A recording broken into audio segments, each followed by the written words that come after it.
All right, I had one question on email, and that was on 1356. So we're going to start with that one. I think this microphone is working now. We'll see how long. All right. All right, so yeah, this one is a strange problem.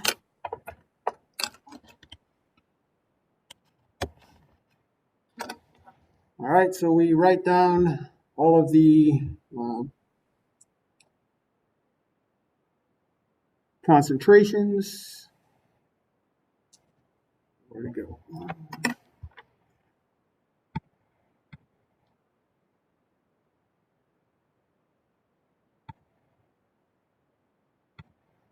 All right, I'm not sure where that went, but all right, here it is. All right, so we write down all of the concentrations for the I minus, the ClO minus, and the OH minus. When you have something written over the arrow, that indicates that that is a catalyst. And since they are putting that as part of the three concentrations that we're changing, that is going to be part of our rate law. So what we're trying to find is the rate law.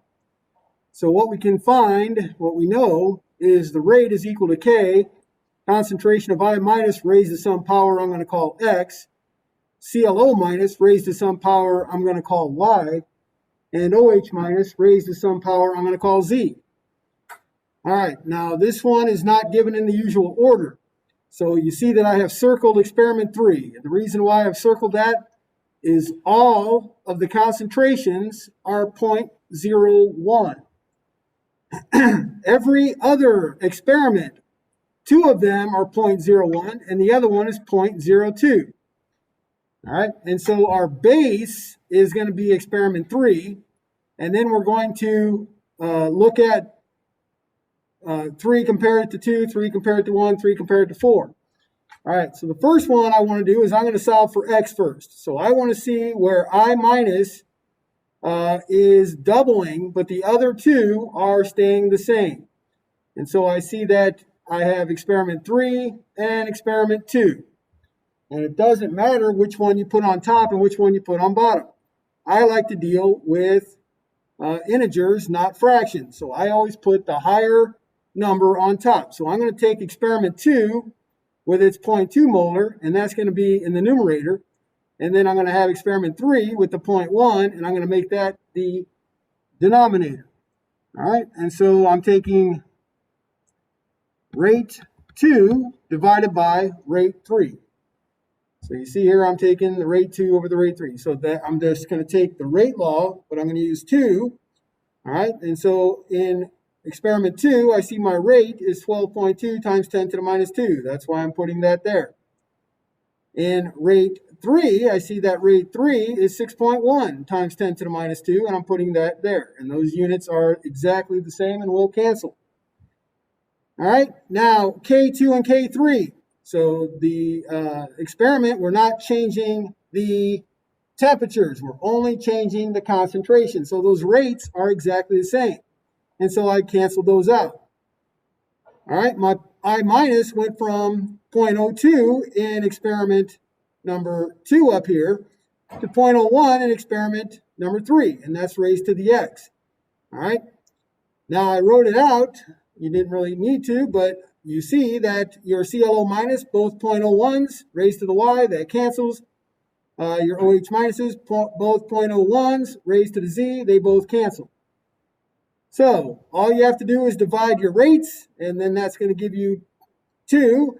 12.2 times 10 to the minus 2 divided by 6.1 times 10 to the minus 2 is simply 2. And then you see that when you divide 0.02 by 0.01, that's also 2. And so you have 2 is equal to 2 to the X. All right, and so that is how you get your X value of 1. So now we know that it is first order with respect to the I minus. All right, so now we want to solve for the next one is Y. It doesn't matter which order you solve it in, but I'm going to solve it in order of X, Y, and Z. So now I go back up to my 4 experiments. Now I want to see experiment 3, which are all 0.1s, and then I want to see the experiment where it is only doubling the CLO minus, and that is in experiment 1. So the 0.1 I minus doesn't change, the 0.01 OH minus doesn't change. All right, so again, I always put the higher concentration on top. You don't have to, that's just the way I always do it. You get the same answer if you do it the other way.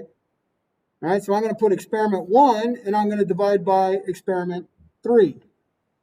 All right, and so I'm just going to write those out just like I did with 2 and 3. All right, so 3, you can see it's right here, the one above, so you just rewrite exactly what you wrote for 3, exactly the same thing. All right, the 6.1 times 10 minus 2 rate.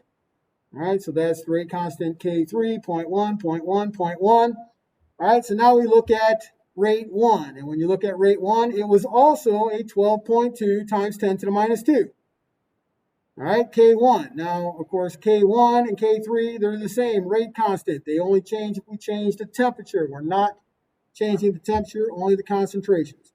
So, of course, we picked the one where our I minus was the same, so it cancels, and the OH minus was the same, so it cancels, and we picked the one where only the concentration of the CLO minus changes.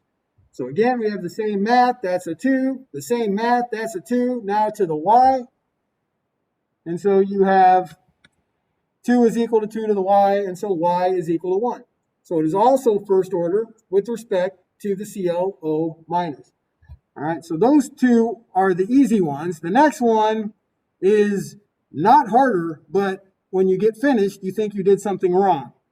All right, but you didn't. All right, so look here, we got when we increase our concentration, we increase the rate. When we increased our concentration, we increase the rate. Now look what happens when we increase the concentration of our catalyst. They don't tell you it's a catalyst, I don't think. But I know it's a catalyst because it's written over the arrow. It's not a reactant. It's not a product. It cannot be a reaction intermediate because that cannot be part of your rate law. And so that is a catalyst.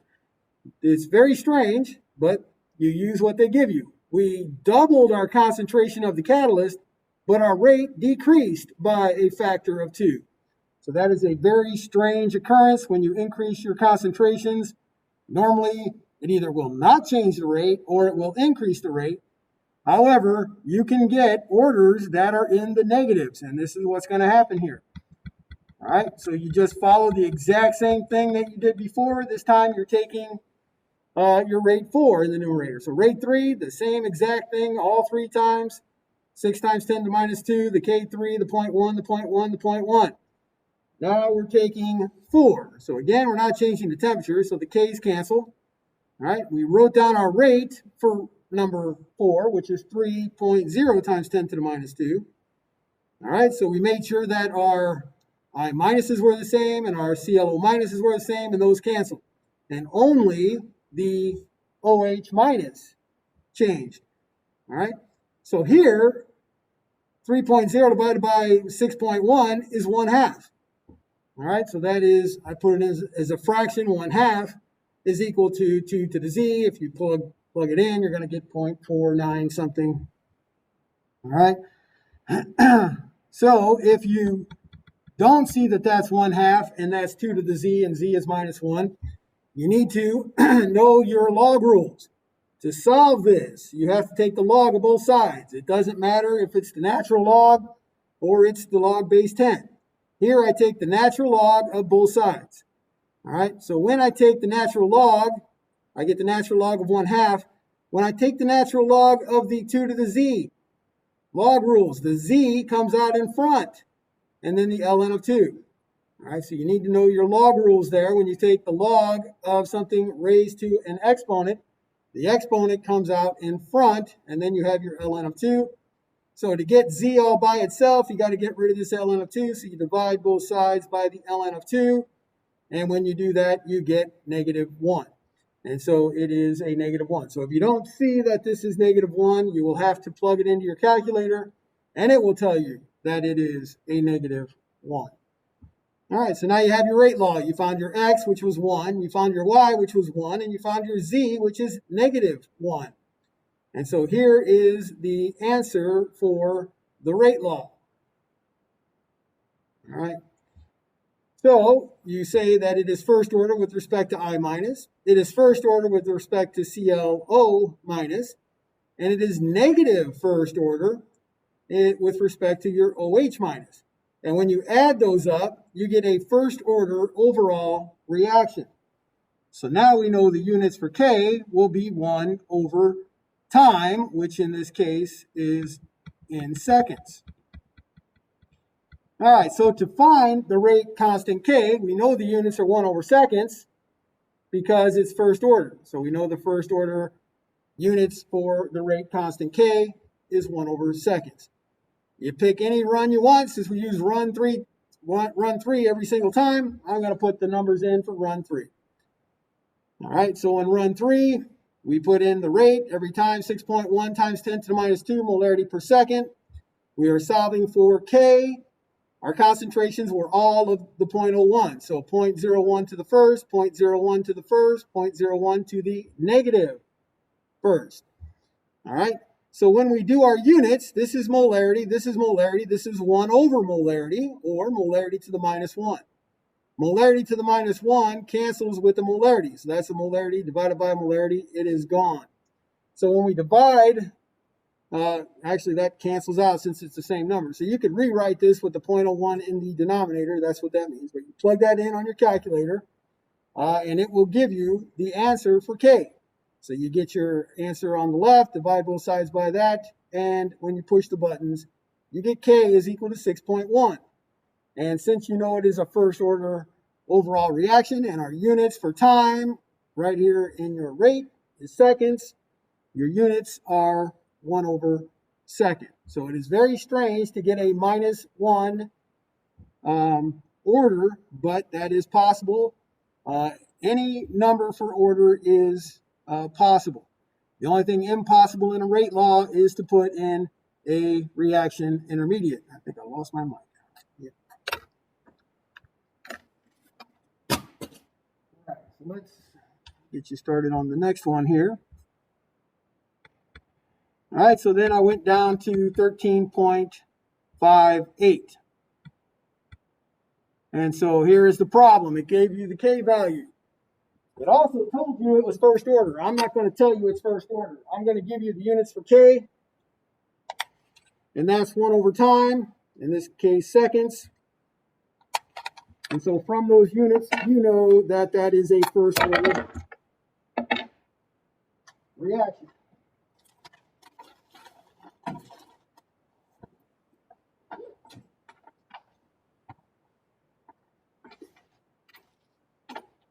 All right, you're given your equation sheet. You have to know which ones of those equations are your first order equations.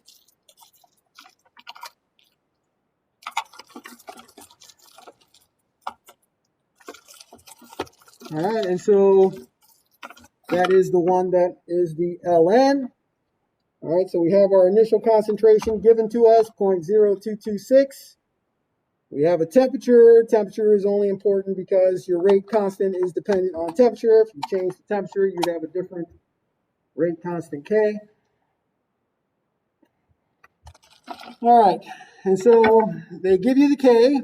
The units tell you first order. The problem is not going to give you the units and then label it as first order. It's going to give you the units, so you have to know the units, tell you the order. You must know that for the test. All right, they give you the initial concentration. All right, and then the question is, what is the concentration after 525 seconds? So you have to know your first order rate law, integrated rate law. Ln of A at time t is equal to negative kt plus ln A naught. You don't have to really memorize it. You have to know you're looking for the ln, and you go to the equation sheet, and it will be there. You have the equations listed on Moodle. You're going to be given all the equations. They are not labeled. You have to know that you use this one when it's first order. You have to know it's first order because the units of K. Then you just plug in your numbers. All right, so you got your K value put in, you got your time, 525 seconds put in, you have your concentration initial that you put in. All right, and then once you have all the numbers in, you still have to be able to push the buttons and get the right answer. If it is multiple choice, it's full credit or no credit. If it's not multiple choice and you make an error on your calculator, you will get partial credit. But you should definitely know how to run your calculator. All right, so you take the ln of this number, you should get negative 3.79. All right, and so then you multiply this, there's a negative out in front, and then you add to that a negative 3.79, and you end up with negative 4.1048, which is equal to the ln of a at time t. All right, so you're going to have this. Now you have to know how to get rid of the natural log. In order to get rid of the natural log, you have to push your e to the x button. And so you take your e to the x on both sides. And when you do that, you get your concentration of a at time t of 0.0165. One thing we know for sure is it's going to be less than the initial. All right, so if you get a reaction going and your concentration of your reactant is increasing, that is bad. That is the wrong answer. All right, and so it has to be less than the 0.0226, and it is. There's another easy way to check to see if that would make any sense, and that is to check the half-life. All right, and so you know this first order. And again, the equation is given, but there is another half-life. There's a few half-life equations given. You have to know this is first order because of the units of K, and you have to know that the first order half-life equation is 0.693 over K. You simply put in your K value, which is 6.0 times 10 to the minus 4, 1 over seconds, and you then have your half-life. And so this says that your half-life is going to be 1,155 seconds. All right, and so we know that in 1,155 seconds, our concentration goes from 0.0226, the initial, to half of it gone, 0.0113. And in another 1,155 seconds, our 0.0113 goes into half of that, 0.00565. All right, and so we know that after each half-life, it goes down by half of the concentration. All right, and so again, here, key is it's first order. The half-life number never changes because K is a constant. It is always 1,155 seconds to go from 50% or 100% to 50% and from 50% to 25%. So if you wanted how long would it take for 20 to get to 25% left, you would just add up those two numbers to get that answer. All right, so I'm doing this half-life to check to see if 0.0165 molar makes sense after 525 seconds. Well, 525 seconds is less than a half-life. So the concentration answer has to be between the 0.0226 and the 0.0113. And we look, 0.0165 is in between those numbers. And that confirms that we more than likely have the correct answer.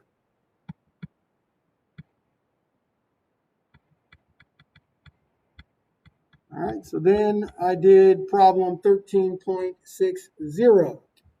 All right, so in here, we're given a K value. It is 0.169. And they give strange units, liter per mole second. All right, we are not used to those units. You need to know that a liter per mole second is exactly the same as 1 over molarity per second, because molarity is moles per liter. They invert and multiply. That's how they get the liters on top. You need to understand that those are exactly the same units. You also need to understand with those units, it is telling us that we have a second order reaction. So if you're given the units for K, you will not be told that it is second order. The units for K tell you that it is second order. You must know your units and what order that is for. So once you're given 1 over molarity times seconds, you have to know that second order. They give the initial concentration. The initial concentration is 0.159. All right. They also give the concentration at time t to be 5.50 times 10 to the minus 3 molar. The question is, well, how long did that take to go from 0.159 down to 5.5 times 10 to the minus 3? Again, we know we have a second order reaction because of the units. You have to go to the equation sheet. It's your second order integrated rate law. And then you plug in the numbers. There's always going to be one unknown. All right, and so we have our concentration of A at time t. It is right here, 5.50 times 10 to the minus 3. You plug that in. They give you the initial concentration of A. That is the 0.159. K is given. It is 0.169. And that is 1 over molarity times seconds. And again, the question is how long? If the question is how long, then we are solving for t. So again, if it's not multiple choice and you put all these things in the correct units, you will get a lot of partial credit. If it's multiple choice and you can't push the buttons and you pick a wrong answer, you don't get any credit. So make sure you know how to push the buttons on your calculator. So when you take this subtraction, you should get 175.529. Then you divide both sides by 0.169 and you get t. And so the time is going to be in seconds because your K value was in 1 over molarity times seconds. All right, and so it comes out to be 1,040 seconds. You can leave it as that number. That is fine. That is the correct answer. All right, but somebody said, hey, wait 1,040 seconds. And I'm like, how the hell long is that? So I like to convert it to something I understand. So then I'm dividing it by 60 to get minutes. And so if somebody says, wait 17.3 minutes, I know exactly how long that is. All right, and so I usually put it in time units that I can understand. Unless it says a certain time unit, any time unit will be correct. If it's multiple choice, then you have to be in the correct time unit. All right, so make sure that you can solve this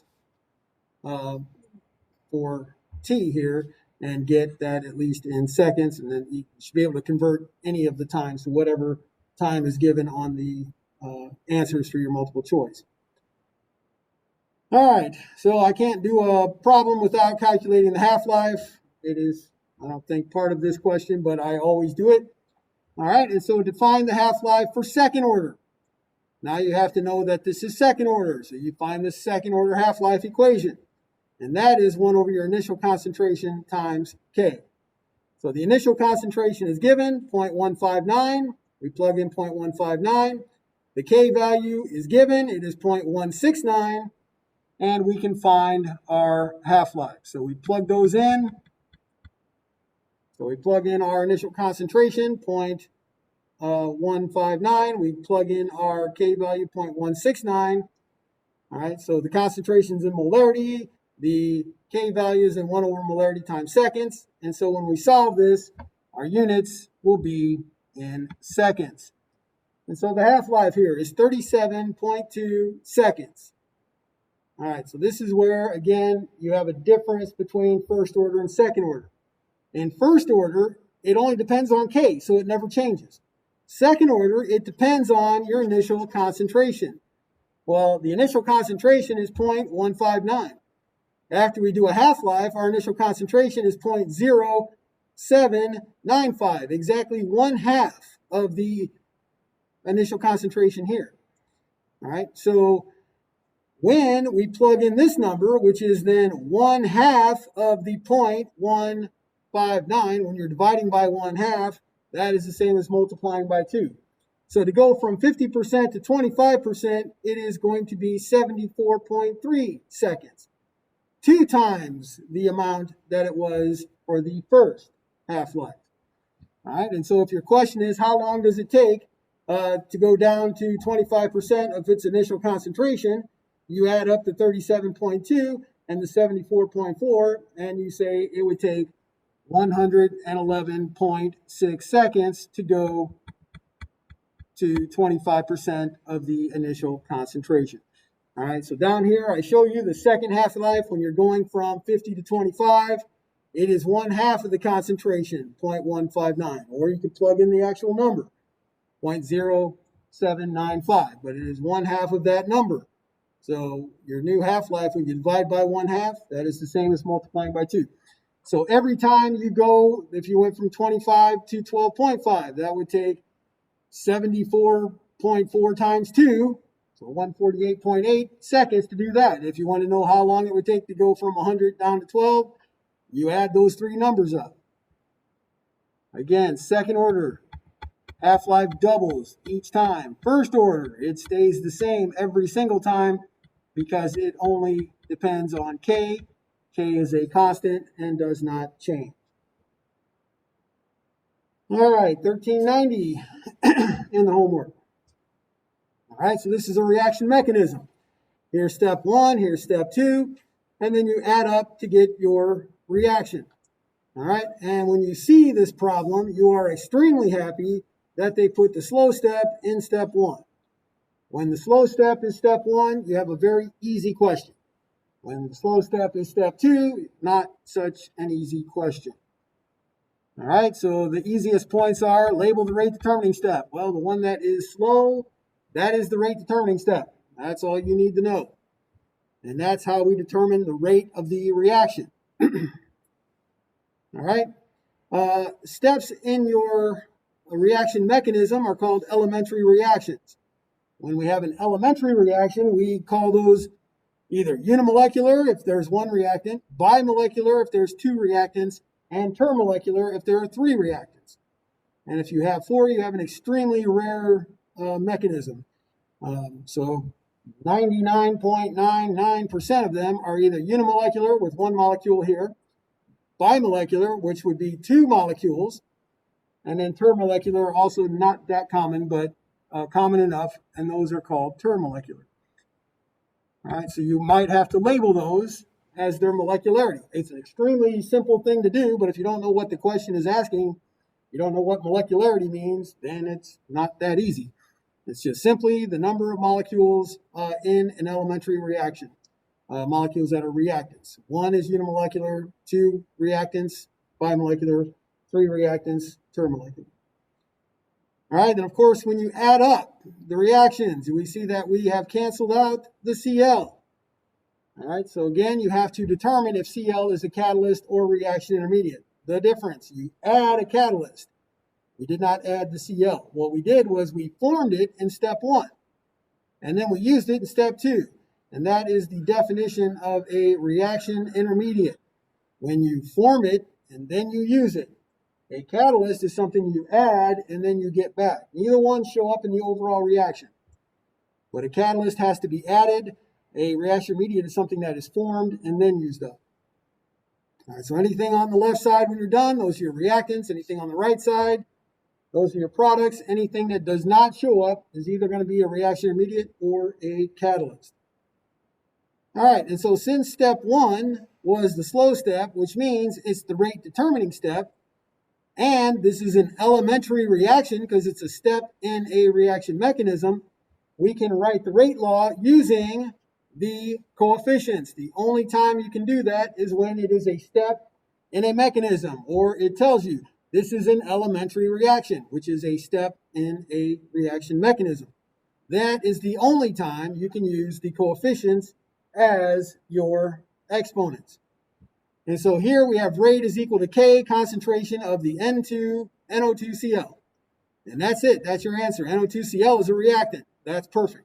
So your rate law can have reactants, it can have products, it can have catalysts. The thing it cannot have is a reaction intermediate.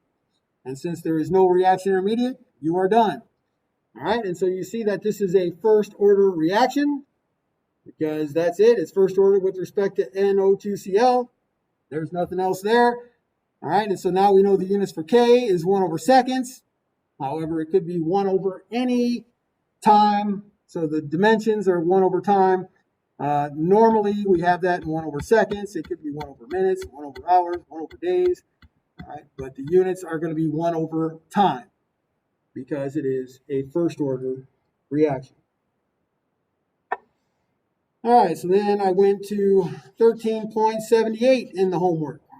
So in this one, you're given a reaction, and you're given K1, 9.3 times 10 to the minus 6, 1 over seconds. Not important, but it's first order because of the units for K. That's not part of the problem.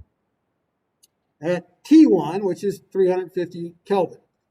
And here is the problem. Gave you the temperature in Kelvin. The problem does not usually give you the temperature in Kelvin like you did in lab. You have your thermometer. It's in Celsius. You have to convert that to Kelvin.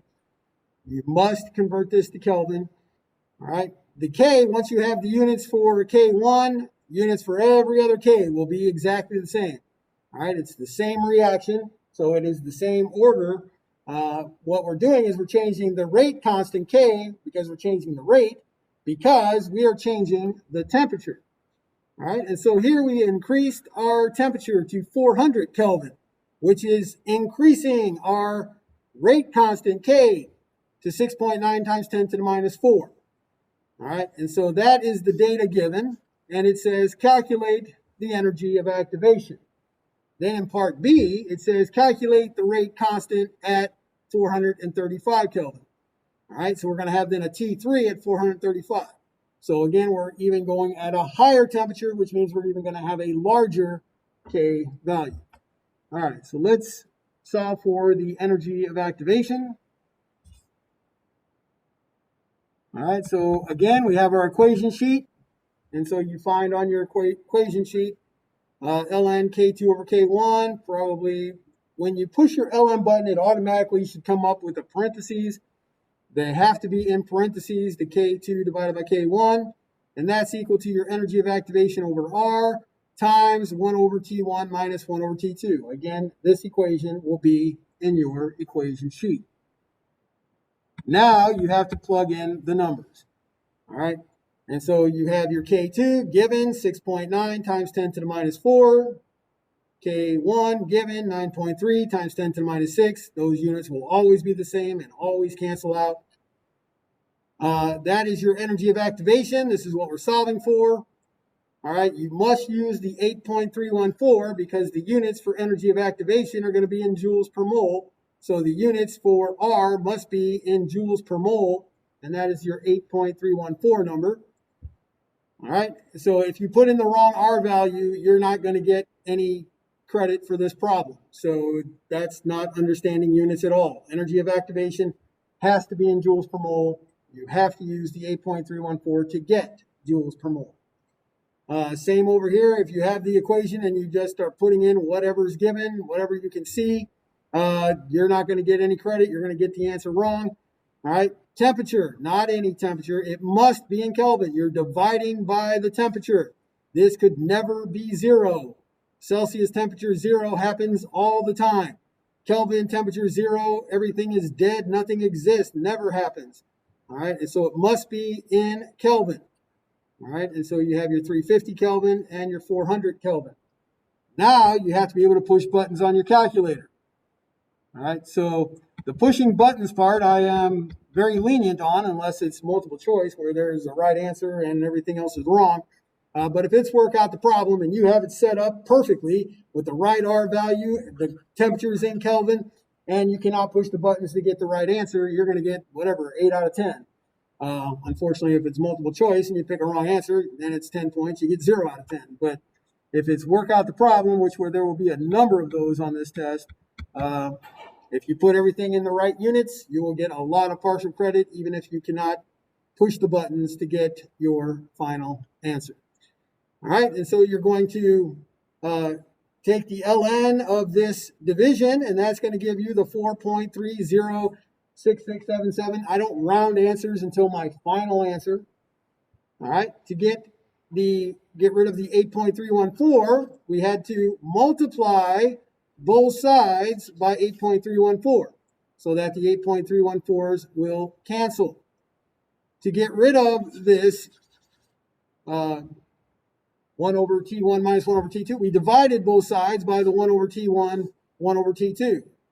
All right, and so when you're calculating it, it comes down to 8.314 times the ln of this was 4.306677 divided by, in parentheses, 1 over 350 minus 1 over 400. And when you do that, that gives you your answer for energy of activation, which comes out to be 1.00 times 10 to the 5th joules per mole.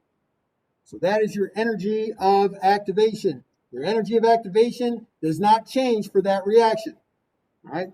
So that reaction has a reaction profile. That profile remains the same. When you have a higher temperature, then things move faster.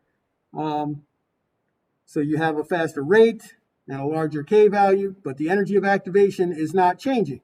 And so we can use that energy of activation to find K3. All right, so part B of this, part A was calculate the energy of activation. Part B was, what is the K value if our temperature is at 435 Kelvin? All right, and so you have your same equation. Now, the numbers are not that important. It doesn't matter if you what numbers you're putting for the K's. It could be 3 and 2 or 4 and whatever. It could be any numbers you want. The key is this number 3 has to be with this temperature 3, and this K1 must be with this T1. That's what is extremely important. All right, you can pick any number you want. You want to call it K52 because that's your favorite number. As long as this is T52, that doesn't matter. All right, so this time we are solving for K3. If you wanted to pick the K2 value and the T2 value, put the K2 here and the T2 here, you will get exactly the same answer. All right, I went with the ones, but if you wanted to pick K3 over K2, and then this is 1 over T2, you will get exactly the same number. If you don't believe it, you should do it. All right, so we have the ln of K3 over K1. So K1 was the 9.3 times 10 to the minus 6, 1 over seconds. Energy of activation, we just solved for it.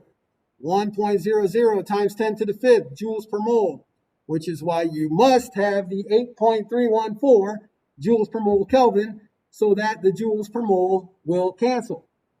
And your R value, all R values have Kelvin. Temperatures must always be in Kelvin. All right, and so your T1 was 350. Now your T3 is the 435 Kelvin. All right, so again, you have to be able to push your buttons. You do the parentheses first. 1 over 350 minus 1 over 435. You get that number times 1 times 10 to the 5th divided by 8.314. If you do that correctly, the number you get is 6.732.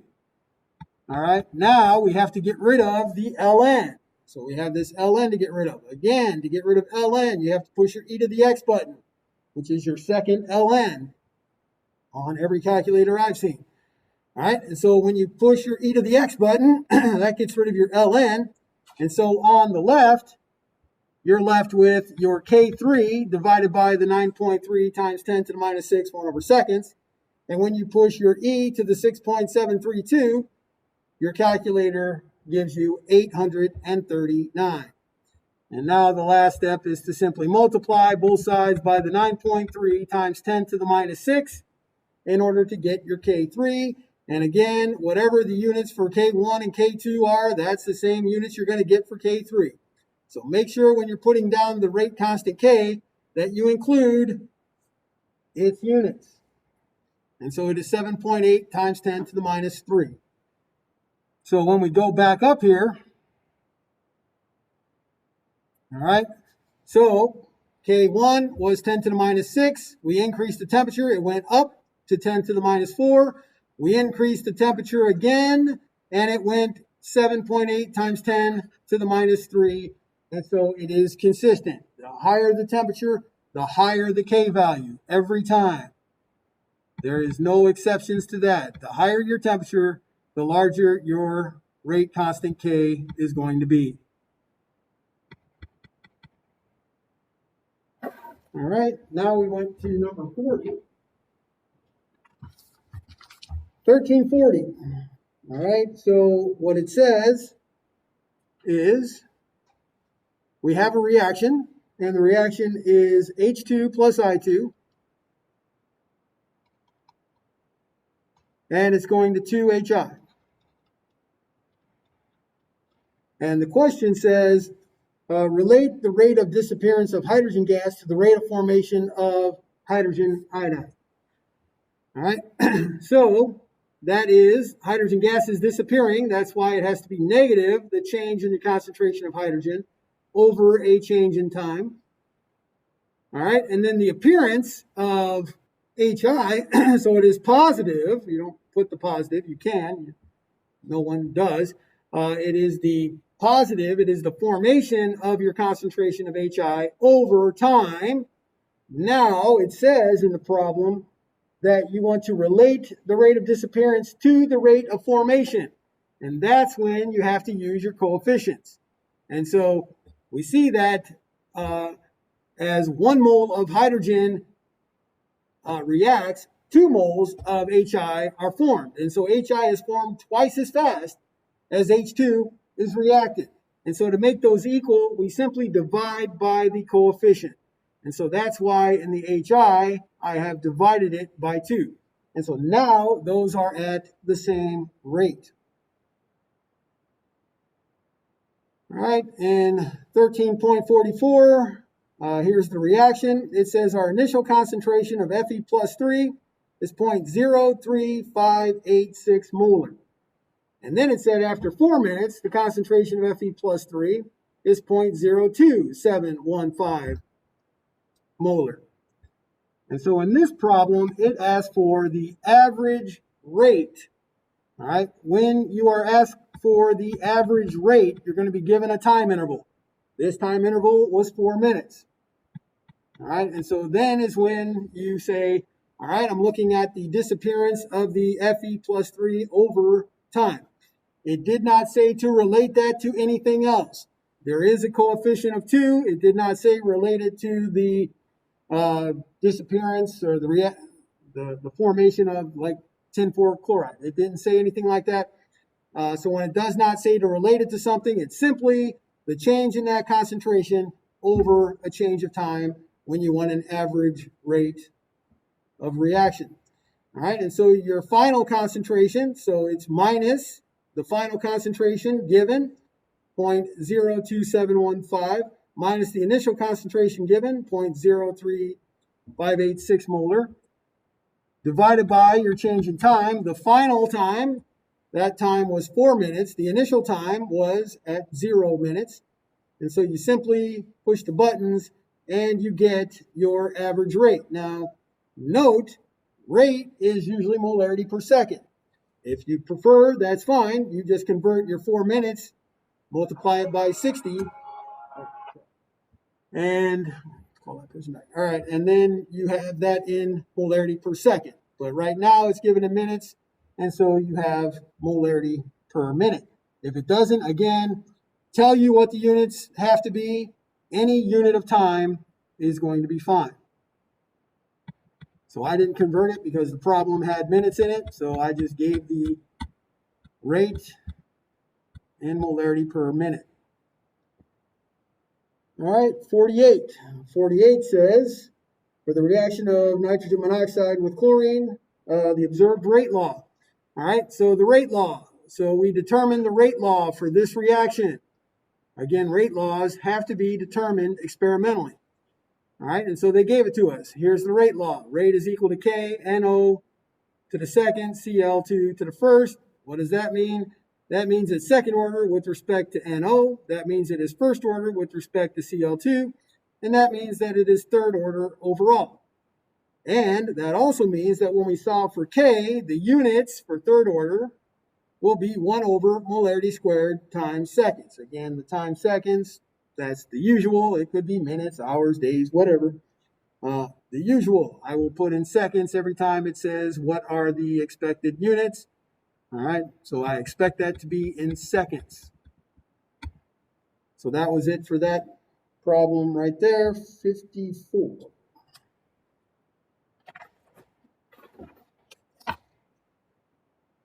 All right, yeah, 54 is another one of my favorites. All right, so you have your 2 reactants here. And so you're going to have 3 experiments, just like we did in lab. We had our 2 reactants. We had to do 3 experiments to find the rate law.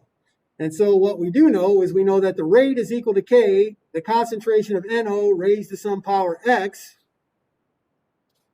and it is the O2 raised to some power Y.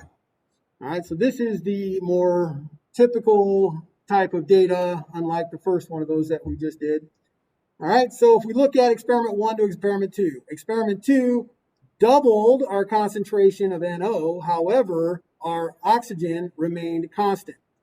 All right, so what I'm going to do is I always take the higher concentration divided by the lower concentration. So I take experiment 2 rate law divided by experiment 1 rate law. All right, and so see that down here. I'm going to take experiment 2 rate law, all right, which gives you the rate for number 2. That is 0.112 divided by the rate of experiment 1, which was the 0.0281. The K values are the same. Again, we are not changing the temperature. The K values will always cancel when you're doing your determination of your rate law by this initial rate method. All right, and so our X, which is what I put in for our NO, so in experiment 2, it was 0.025 raised to the X. In experiment 1, it was 0.0125 raised to the X. And then, of course, your oxygen did not change, so those concentrations are exactly the same, and they cancel. All right, so what we're left with is what I have highlighted. All right, everything else canceled out. So when you take your 0.112 divided by 0.0281, you get 4. That's what you get on your calculator. When you take 0.0250 divided by 0.0125, that is 2 to the X.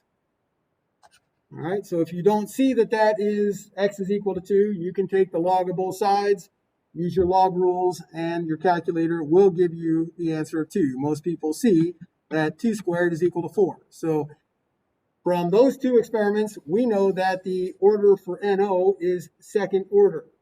X is 2. So to find Y, we need to have our concentration of NO remain the same. And so when we look at experiment 1 to 3, your concentration of NO remains the same. And we also see that from 1 to 3, 3 has twice the concentration as 1. All right, so again, I'm going to take the higher concentration, experiment 3, divided by the lower concentration, experiment 1. So I'm taking experiment 3 divided by experiment 1.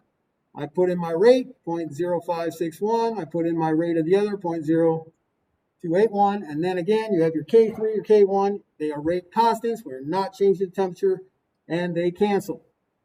All right, and then again, I picked the 2 where the NO are constant. They are the same. That cancels. So we are left with our division of our rates. When you take and divide those two numbers, you get 2. And of course, 0.0506 divided by 0.0253, that is going to also give you 2 on your calculator. And so again, you should be able to see that Y is obviously 1. 2 to the first is 2. All right, so if you don't, again, you can do the log rules and you can calculate that, but you should be able to look at both of those and see that your X is 2 and your Y is 1.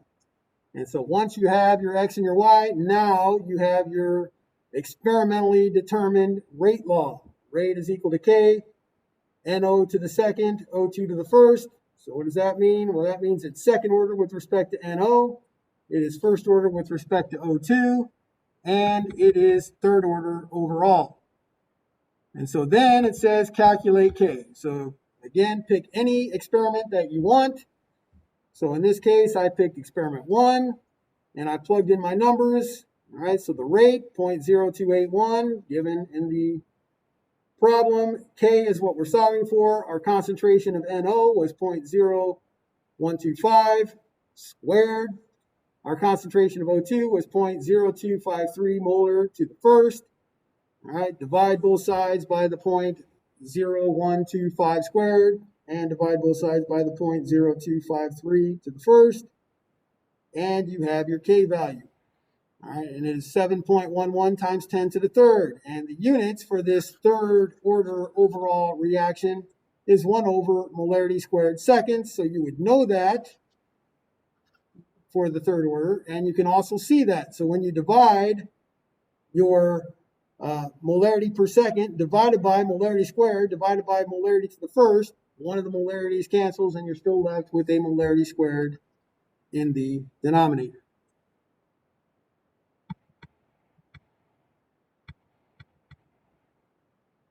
right, 64.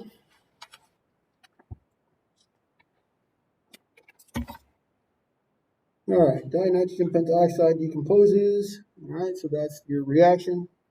If the rate constant for the decomposition of N2O5 is 6.2 times 10 to the minus 4, 1 over minute.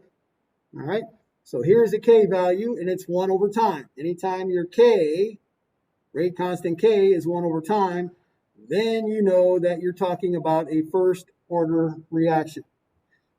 All right, so it's not going to state that this is a first order reaction. It's going to give you the K with the units, and the units have to be given for K because you can't just say it's first order, so it's 1 over seconds, because this one's first order and it's 1 over minutes. So the units for K have to be given. All right. From that, you get the order. All right. So in this one, it's calculate the time to decrease to 25% of the original and calculate the time to decrease to 6.25% of the original. All right. And so hopefully you will notice that these are perfect half-lives. All right. So you have 100%, goes down to 50%, goes down to 25%, goes down to 12.5%, goes down to 6.25%, which goes to 3.125%, and it goes on forever. All right. Again, it's first order. You have to find the first order half-life from your equation sheet. And that is the one that only depends on the rate constant K. 0.693 divided by K. K is given. You just plug it in. Now, you got to be very careful because you're used to K's in seconds. This K is in 1 over minutes. So when you push the buttons, your units are minutes, not seconds.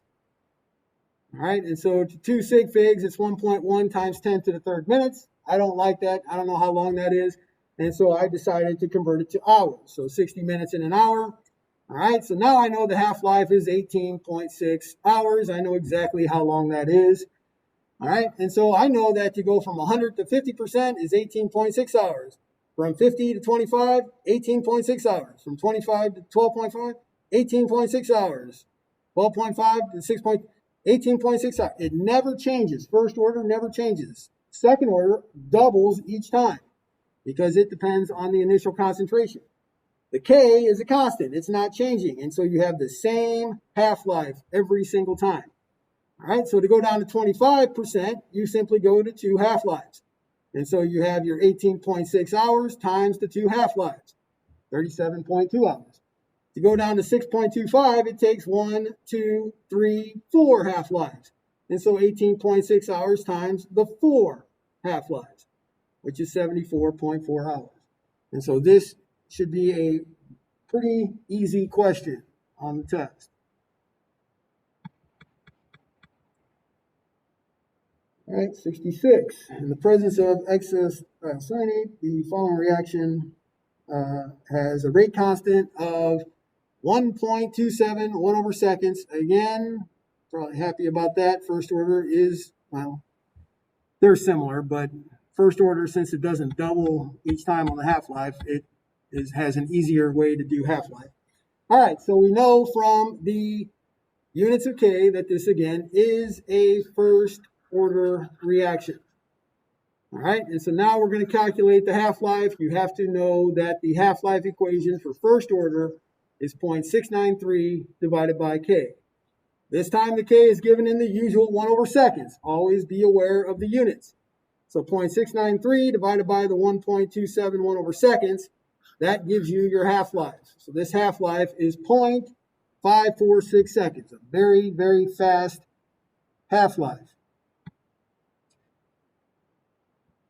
All right, so then the problem for number 66 says, what is the half-life? Okay, how many seconds will be required for the initial concentration to decrease to each of the following?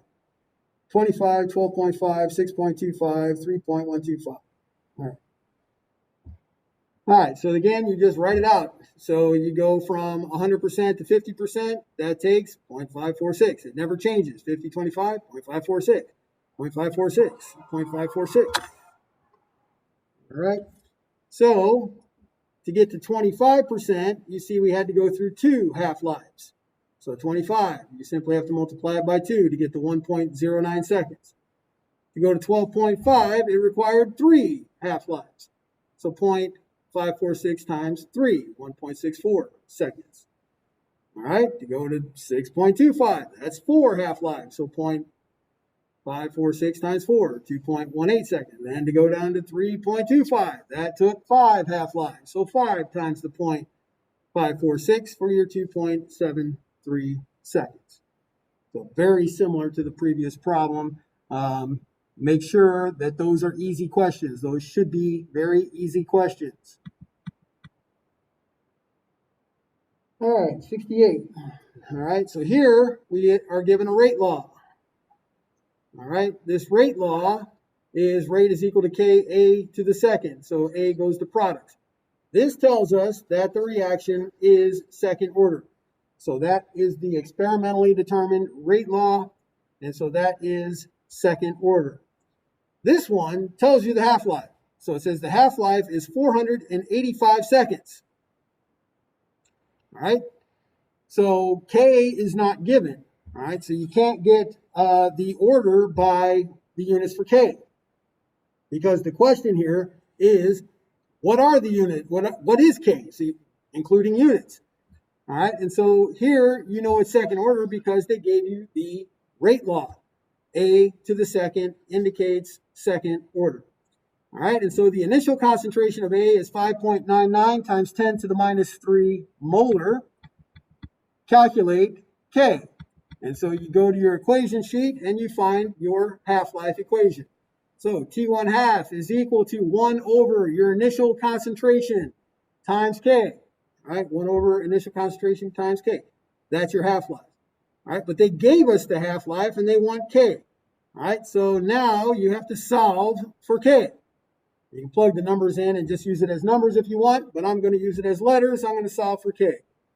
All right, so to get K in the numerator, I have to multiply both sides by K. All right, when I multiply this side by K, it is gone. It cancels out. To get rid of the T1 half, I have to divide both sides by T1 half. So when I take T1 half divided by T1 half, it cancels out. It's gone. And so you're left with K is equal to 1 over your initial concentration times the half-life. All right, so now we just plug in our numbers that are given. The initial concentration, 5.99 times 10 to the minus 3 molar. And then our half-life, 485 seconds. And so our K value, it is second order. We know the units are 1 over molarity times seconds. We know it's seconds because that's the units they gave us in the time. And that is 0.344, 1 over molarity times seconds for your answer for your K value. All right. I did not think that problem was complete, so I added part B. All right, so this is not in the homework, but I'm going to say why it should be. Okay. All right, so we did a bunch of first order ones, and they didn't do any second order ones that I could see. So how long until 25% and 6.25% remain? We did 2 of those with first order. We need to do at least 1 of these with the second order. All right, so we are given the half-life. The half-life is 485 seconds. All right, and we know that each time we do a half-life, it is going to double because it is dependent on the initial concentration, which is going down by 1/2. And so to go from 50 to 25%, it is 2 times the 485. So to go from 50 to 25% takes 970 seconds. All right, and so to go from 25 to 12.5, it is 970 times 2, or 485 times 2 for that one, and then times another 2. So each time you're doing it, you're multiplying it by 2. Down to 6.25, again, 1940 seconds times 2, 3880. All right, so the first half-life is 485, the next one, 970, the next one, third one is 1940, and then the fourth one is 3,880. So to go from 100% to 25%, you have to add up the 485 and the 970 seconds. So to go to 25%, it takes 1,455 seconds. To go to the 6.25, well, you got to add up the 485, the 970, the 1940, and the 3880, as I wrote here. All 4 half-lives. When it's first order, it's simply 4 times the half-life because it doesn't change. It's the same all the way through. Second order, the number doubles each time. And to get those, you have to add all those numbers up. So you have to add up the half-life 1, half-life 2, half-life 3, half-life 4 to go to 4 half-lives down to your 6.25%. All right, so make sure you know how to do this in first order and you know how to do this in second order.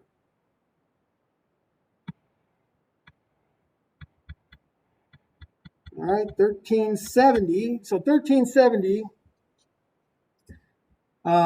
is one where it's not a half-life, but it is one that you can check to see if you're in the right ballpark with half-life. All right, so here's our K value again. Again, that unit of 1/seconds tells us we have a first-order reaction. Here's where you have to read the question, and it can get confusing. It says that 90% of the reaction must occur. 90% of it reacted. Well, what does that mean? Well, that means that 10% remains. All right, and so we're going to have an initial concentration, and then we're going to have a concentration at time t. Only 10% remains. So it's only 0.1 of your initial concentration of A. All right, so then again, the units tell us first order. We write our first order integrated rate law. That is the one with the ln. ln of A at time t over A initial is equal to negative kt. Now you plug in what you know. Well, what we know is that the concentration of A at time t is 10% of the initial concentration of A. That percent has to be turned into decimal. So it is 0.100 of the concentration initial divided by the concentration initial. And so we see that the initial concentrations cancel, and you're simply left with the ln of 0.1. And then, of course, K is given, 1.27, 1/seconds, and we're solving for time. All right, and so when you solve for time, and that time unit has to be seconds because you have seconds here. And so for 90% of the reaction to occur, 10% remains, it will take 1.81 seconds. We can check to see if this follows with our half-life. All right, so we already did the half-life for this one. It was the 0.546 seconds. All right, so to go to 50% reacted, 0.546 seconds. 75% reacted, only 25 left, another 0.546. All right, so then you have your 87.5% reacted, or 12.5% remaining. All right, so you see that our 10% remaining, our 90% reacted, is somewhere between our 12.5% and our 6.25%. All right, and so we get our 6.2, or the 12.5% first, which is 1, 2, 3 half-lives. So 3 times the 0.546, that would take 1.64 seconds. And then the 6.25 is 4 half-lives. So 4 times the 0.546, that would be 2.18. So we know that our time has to be between the 1.64 and the 2.18. And it is 1.81 is right between those two numbers. So check on that answer. All right, so you can always do that to check your answer to see if it is following the half-life.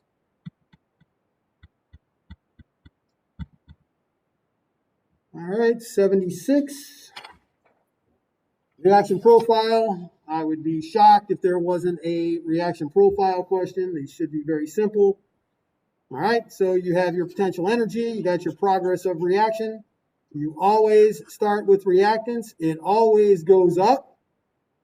All right, so this one does not go down beyond the reactants because they tell us that this reaction is endothermic. It is a positive 167 kilojoules. That's in the problem. All right, and so products has to be a higher number minus reactants has to be a lower number because we're getting a positive answer. To find delta H, it is products minus reactants. That means products has to be a higher value than the reactants. So this is your reaction profile for an endothermic reaction, and here's your delta H at 167. It also tells us that the energy of activation for the forward reaction is 251 kilojoules. And so this is the number here is 251 kilojoules. And so it then says, what is your energy of activation of the reverse reaction? And that is from the products to your transition state, the highest energy. And so we have to take the full energy, which is the energy of activation forward, 251, and subtract this products minus reactants 167 number. And we see that this distance is 84 kilojoules of energy.